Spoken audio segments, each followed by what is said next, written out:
សត្វស្លាបមួយប្រភេទនេះចូលចិត្តស្រែកនៅពេលហោះហើរនិងពេលដែលវាកំពុងតែការពារដែនដីជម្រាបសួរពុកម៉ែបងប្អូនទាំងអស់គ្នាថ្ងៃនេះខ្ញុំធ្វើវីដេអូមួយបង្ហាញអំពីសត្វស្លាបមួយប្រភេទដែលមានឈ្មោះថាសត្វកដបទ្រូងសសត្វស្លាបមួយប្រភេទនេះគឺបងប្អូនអ្នកទន្លេប្រកាសជាស្គាល់ច្បាស់ណាស់វាចូលចិត្តធ្វើសម្បុកក្នុងរន្ធដីឬរន្ធជញ្ជាំងដីវាចូលចិត្តស៊ីត្រីតូចៗសត្វល្អិតកង្កែបកណ្ដូប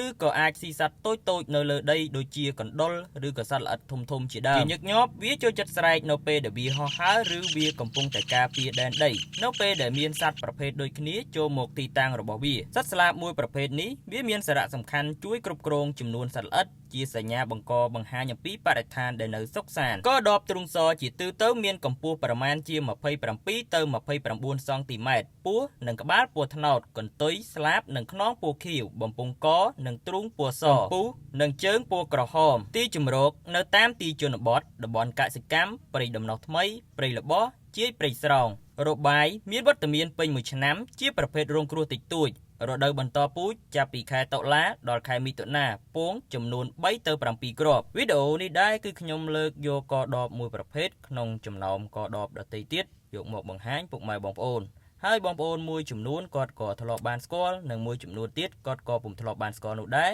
និងមានឈ្មោះជាភាសាផ្លូវការនិងភាសាតាមតំបន់ដែលពុកម៉ែបងប្អូនគាត់និយមហៅបើសិនជាពុកម៉ែបងប្អូនទាំងអស់គ្នាងាកមកប្រើភាសារួមឈ្មោះរួមទាំងអស់គ្នាពិតជាល្អប្រសើរមែនទែនក្នុងឱកាសចូលឆ្នាំថ្មីឆ្នាំសកល2026នេះសូមជូនពរពុកម៉ែបងប្អូនទាំងអស់គ្នាមានសុខភាពល្អរកស៊ីទទួលទានមានបាននិងជួបតែសេចក្តីសុខនិងជោគជ័យគ្រប់ភារកិច្ចការងារទាំងអស់វីដេអូនេះដែរក៏បានដល់ទីបញ្ចប់សូមអរគុណពុកម៉ែបងប្អូនទាំងអស់គ្នាសម្រាប់ការតាមដានទស្សនា